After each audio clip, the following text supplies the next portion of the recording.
Saat Pak Budi memelukku erat di depan seluruh mahasiswa di ruang kuliah besar Universitas Airlangga Surabaya, aku merasa jantungku hampir berhenti. Bisikan pacar dosen, kesayangan guru guide langsung menyebar seperti api di rumput kering, membuat wajahku memanas dan tanganku dingin meski ac ruangan menyala dingin. Baru saja aku mempresentasikan esai tentang psikologi identitas diri yang mendapat pujian tinggi dari Pak Budi, dosen psikologi auritku yang selalu mendukungku sebagai mahasiswa semester 5. Pelukan itu seharusnya hanya ucapan selamat biasa, tapi di kampus yang masih kental dengan nilai-nilai tradisional Jawa Timur ini, semuanya berubah menjadi tuduhan. Aku, Andi Pratama, 22 tahun, anak desa kecil dekat Malang, selalu berusaha menjaga rahasiaku sebagai pria yang mencintai sesama pria. Pak Budi, pria strike berusia 40 tahun dengan keluarga bahagia, hanyalah mentor yang melihat potensiku sejak aku masuk kuliah dengan beasiswa. Tapi sekarang, semua mata menatapku seolah aku telah melakukan dosa besar. Aku buru-buru melepaskan diri, menggumam terima kasih, dan berjalan cepat keluar ruangan. Di koridor, Rina, sahabatku satu-satunya yang tahu segalanya, sudah menunggu dengan wajah khawatir. "Andi, kamu baik-baik saja?" "Gosipnya sudah sampai ke grup wa kelas," katanya pelan sambil memegang lenganku. Aku mengangguk lemah, tapi dalam hati aku berteriak. Bagaimana bisa satu pelukan biasa menjadi bukti bahwa aku pacar dosen? Di Indonesia, di mana masih sering dianggap tabu bahkan di kampus negeri, rumor seperti ini bisa menghancurkan segalanya, beasiswa, pekerjaan nanti, bahkan hubungan dengan orang tua di kampung yang selalu bertanya, "Kapan bawa pacar cewek pulang?" Malam itu di kosanku yang sempit di dekat kampus, aku duduk di tepi kasur sambil memandang ponsel yang terus bergetar. Pesan dari teman-teman kelas, "Bro, beneran ya lo deket banget sama Pak Budi." Ada juga yang lebih kasar dari akun anonim, "Si banci kesayangan dosen, hati-hati aja nanti kena raya."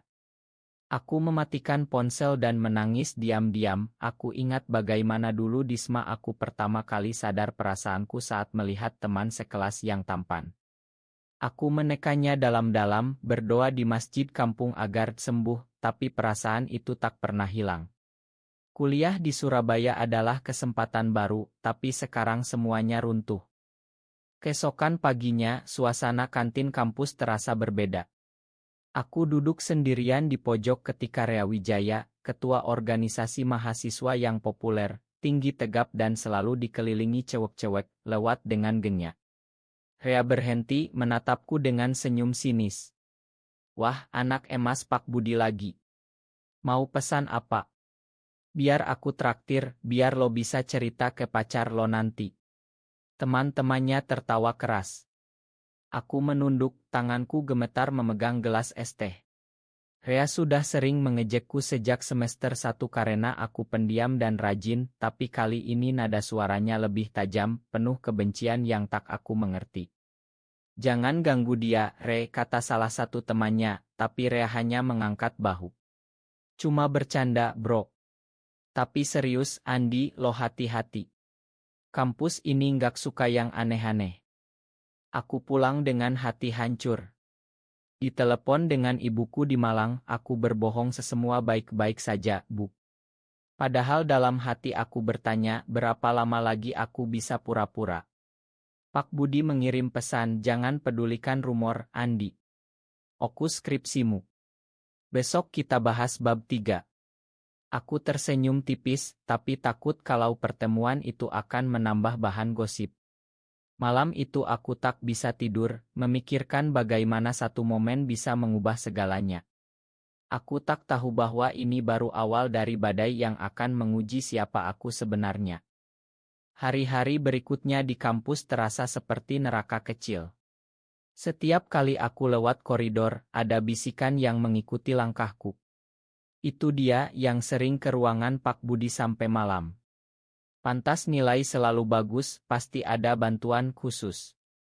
Aku berusaha fokus pada skripsi, tapi konsentrasiku buyar. Rina selalu menemani di perpustakaan, mencoba menghibur. "Mereka iri aja, Andi. Kamu pintar, itu yang bikin mereka takut. Tapi aku tahu lebih dalam. Di Indonesia tahun 2025 ini, meski ada kemajuan di kota besar, di Surabaya yang masih kuat dengan tradisi dan agama, menjadi gay berarti hidup dalam bayang-bayang. Suatu sore, saat aku sedang bimbingan dengan Pak Budi di ruangannya, pintu terbuka tiba-tiba. Rea masuk tanpa ketuk, pura-pura mencari buku. Matanya langsung tertuju padaku yang duduk dekat Pak Budi. "Maaf Pak, ganggu. Cuma mau pinjam jurnal," katanya, tapi senyumnya penuh ejekan. Pak Budi mengangguk ramah, tapi aku merasa dingin. Setelah Rea keluar, Pak Budi bertanya pelan, "Ada masalah dengan Rea, Andi?" Aku menggeleng, tapi dalam hati aku tahu Rea mulai membenciku lebih dalam. Mungkin karena aku mewakili sesuatu yang dia takutkan, atau hanya karena dia tipe maco yang suka menindas yang dianggap lemah. Di rumah kos, aku mulai menerima pesan ancaman anonim di Instagram. Oto aku dengan Pak Budi diedit dengan hati merah, Caption de pacar dosen gay. Aku blokir semua, tapi luka sudah ada. Orang tuaku menelepon lagi, kali ini ayahku terdengar curiga. "Kamu nggak kenapa-kenapa kan di sana, nak?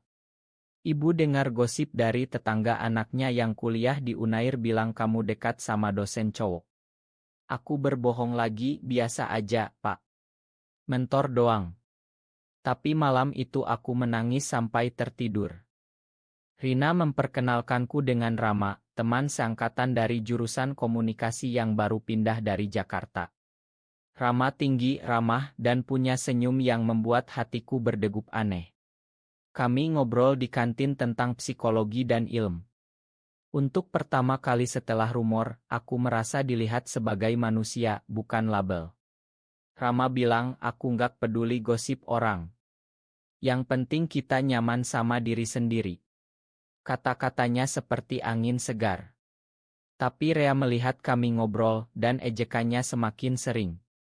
Sekarang ada dua, ya. Tim gay kampus. Aku mulai menghindari Pak Budi untuk mengurangi rumor, tapi nilai skripsiku turun. Pak Budi memanggilku, khawatir. "Andi, apa yang terjadi? Kamu berubah." Aku tak berani cerita semuanya. Di akhir pekan, aku pulang ke Malang naik bus, berharap ketenangan di kampung. Tapi ibuku sudah mendengar lebih banyak. "Nak, jangan dekat-dekat dosen cowok ya. Orang bilang aneh." Aku diam, merasa terjebak antara rahasia dan harapan keluarga. Kembali ke Surabaya, rumor semakin besar. Rea bahkan memposting story anonim yang jelas menyinggungku. Aku merasa sendirian, tapi Rama mulai sering chat, memberi dukungan tanpa bertanya terlalu dalam. Perlahan pertemanan kami tumbuh, dan untuk pertama kali aku merasa ada harapan di tengah badai. Tapi badai belum selesai. Suatu malam, Rea menghentikanku di parkiran motor. "Lo pikir lo bisa terus begini? Orang seperti lo nggak punya tempat di sini." Matanya penuh amarah yang aneh, seolah ada sesuatu yang dia sembunyikan sendiri. Aku pergi tanpa jawab, tapi hatiku bergetar. Apa yang sebenarnya Rea sembunyikan? Seminggu kemudian, skripsiku hampir ditolak karena reisi tak kunjung selesai. Pak Budi tetap mendukung ya email, tapi aku tak berani datang lagi ke ruangannya. Rama menjadi tempat curhatku. Kami sering bertemu di taman kampus sore hari, ngobrol tentang mimpi, keluarga, dan tekanan masyarakat. Rama bercerita dia pernah punya teman dekat yang gay dan mengalami hal serupa di Jakarta. "Kamu nggak sendirian, Andi. Banyak yang seperti kita, tapi takut bicara," katanya sambil memandang langit. Kata-kata membuat hatiku hangat. Apakah Rama sama? Aku tak berani tanya. Di kelas, teman-teman mulai menjauh. Hanya Rina dan Rama yang setia. Keluargaku semakin curiga. Ayah menelepon marah, "Kalau ada apa-apa, pulang saja ke Malang. Jangan bikin malu keluarga." Aku berjanji semua baik. Tapi dalam hati aku mulai mempertanyakan, apakah aku harus terus sembunyi selamanya? Rea semakin agresi. Di acara organisasi, dia sengaja melewatiku dan berkata keras, "Jangan ajak si kesayangan dosen, nanti bawa pengaruh buruk." Teman-temannya tertawa. Aku pulang dengan hati hancur, tapi Rama menunggu di depan kos. "Mau jalan-jalan? Biar hilang pikiran." Kami jalan di pinggir pantai Kenjeran malam itu, angin laut menyegarkan. Rama memegang tanganku sebentar, "Kamu kuat, Andi. Aku ada di sini." Sentuhan itu sederhana, tapi bagiku seperti dunia baru terbuka. Keesokan harinya, berita buruk. Pak Budi dipanggil rektor karena laporan mahasiswa tentang kedekatan tidak wajar. Aku merasa bersalah. Aku kirim pesan tapi Pak Budi balas tenang, "Ini bukan salahmu. Kita hadapi bersama." Rumor sekarang sampai ke media kampus online. Oto kami didit Caption Prokati. Aku tak keluar kos selama 2 hari.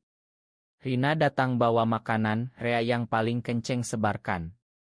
Tapi aku dengar ada yang aneh sama dia juga. Rama semakin dekat. Kami nonton film di kamar kos, bahu bersentuhan. Dia cerita tentang perjuangannya menerima diri di keluarga Betawi yang ketat.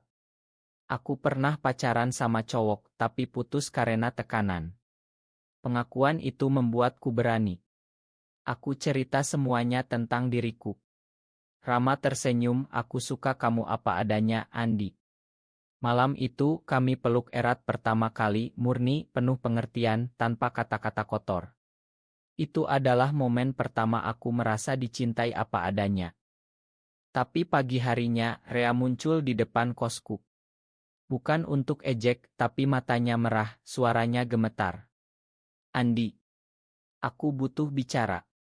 "Sendirian?" Aku kaget. Apa yang terjadi pada pembuliku? Rea duduk di kursi plastik kosanku, tangannya gemetar memegang gelas air. "Adikku. Dia baru bilang dia gay.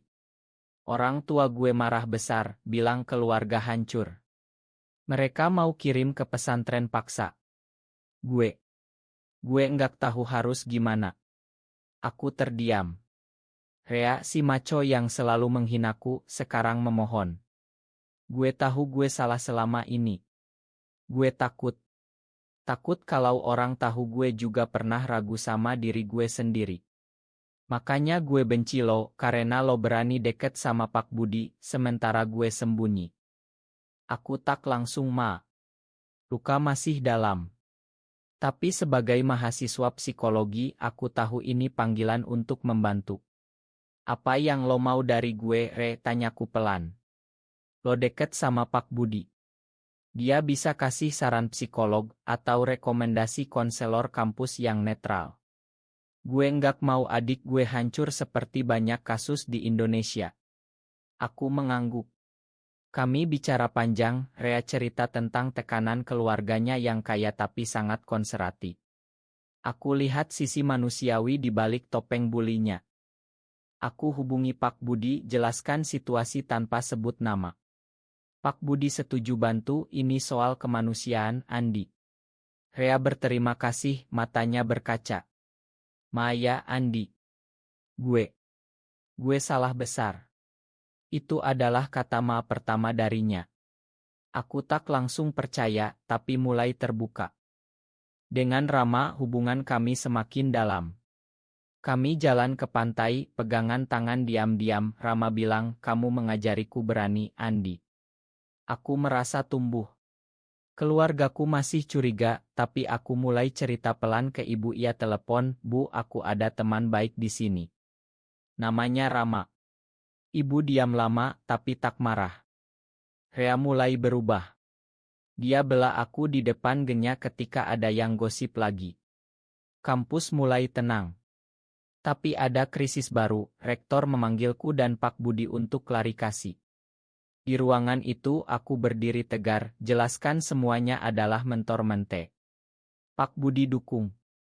Rektor mengangguk, "Kita tak mau diskriminasi. Tapi hati-hati citra kampus." Aku keluar dengan lega.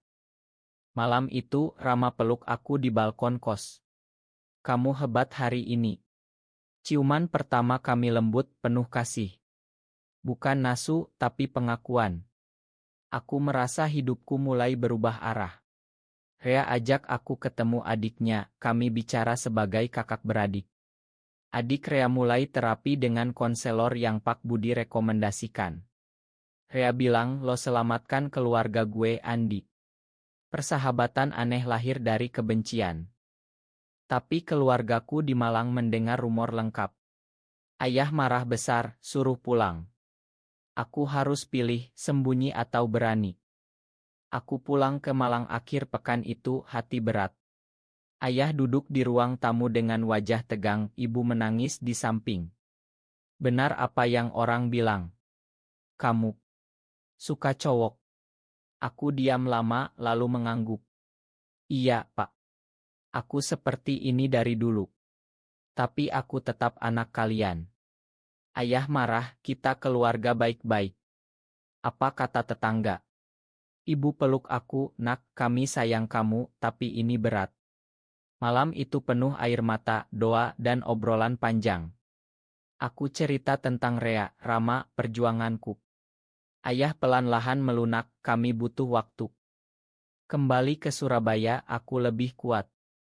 Rama tunggu di stasiun, peluk aku erat. Kamu sudah lakukan yang benar. Kami jalan ke pantai, bicara masa depan. Rama ingin kerja di LSM Hak Asasi, aku lanjut S2 Psikologi Konseling LB. Rea sekarang teman, ajak aku ke acara organisasi sebagai pembicara tentang penerimaan diri, ironis, tapi nyata. Konflik puncak datang saat acara wisuda persiapan. Seorang dosen konservasi sebar petisi anti pengaruh asing di kampus, singgung kasusku. Mahasiswa terpecah. Rea naik panggung bicara, saya dulu benci Andi karena prasangka. Tapi dia yang selamatkan adik saya. Kita harus belajar menerima. Aula hening lalu tepuk tangan. Aku menangis bahagia. Pak Budi peluk pundakku, kamu sudah dewasa, Andi. Rama dan aku semakin dekat. Di kamar kos, kami berbagi mimpi, tertawa, dan kadang diam saling pandang penuh cinta. Bukan isi liar, tapi ikatan jiwa yang dalam. Aku belajar bahwa cinta sesama tak harus disembunyi selamanya. Keluarga Rea terima adiknya berkat bantuan kami. Rea sekarang aktif anti-bullying. Persahabatan kami aneh tapi kuat. Aku sadar orang yang paling membenciku menjadi sekutu terkuat. Wisuda tiba. Aku berdiri di panggung dengan toga, orang tua datang dari Malang. Ayah peluk aku erat pertama kali setelah pengakuan, kami bangga, nak. Meski berat, kami terima kamu. Ibu menangis bahagia. Rama berdiri di barisan penonton tersenyum bangga. Rea dan adiknya tepuk tangan paling keras. Pak Budi beri pidato tentang penerimaan dan empati. Setelah acara, di pantai Parangtritis saat senja, Rama peluk aku dari belakang. Kita sudah melalui banyak, Andi. Sekarang saatnya bahagia. Kami berdiri memandang laut, tangan saling genggam. Angin laut bawa harapan baru. Aku tahu perjuangan belum selesai, masyarakat masih banyak yang tak paham, tapi aku sudah tumbuh. Dari anak yang takut menjadi pria yang berani mencintai dan membantu orang lain. Rea datang ke pesta kecil kami, angkat gelas, terima kasih bro. Lo ajarin gue yang paling penting, jangan menghakimi sebelum paham. Kami tertawa bersama. Rina Oto kami semua, tim terbaik. Hidupku kini penuh warna. Aku lanjut S2, Rama dapat kerja di LSM, kami rencana tinggal bersama di Jakarta. Keluarga pelan terima Rama sebagai teman dekat. Di Indonesia yang sedang berubah, cerita kecil kami adalah bukti bahwa cinta dan pengertian bisa menang. Apakah prasangka selalu menghalangi cinta sejati, atau justru menjadi jalan untuk pemahaman yang lebih dalam? Benar atau salah?